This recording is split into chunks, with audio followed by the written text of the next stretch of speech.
नमस्कार मित्रांनो, अभिनेत्री शेफाली जरीवाला हिचं हृदयविकाराच्या झटक्याने शुक्रवारी मुंबईत निधन झालं. 42 वर्षाच्या शेफालीच्या अचानक झालेल्या निधनाने सिनेसृष्टी हादरली आहे. तिच्या कुटुंबियांवर दुःखाचा डोंगर कोसळला आहे, तर चाहत्यांनाही मोठा धक्का बसला आहे. शेफालीच्या निधनानंतर श्रेयस तळपदेने पोस्ट शेअर करत दुःख व्यक्त केलं आहे.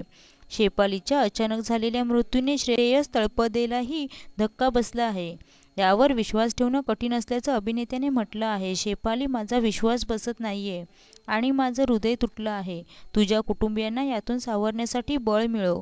तुझी आठवण येईल, असं म्हणत श्रेयसने श्रद्धांजली वाहिली आहे.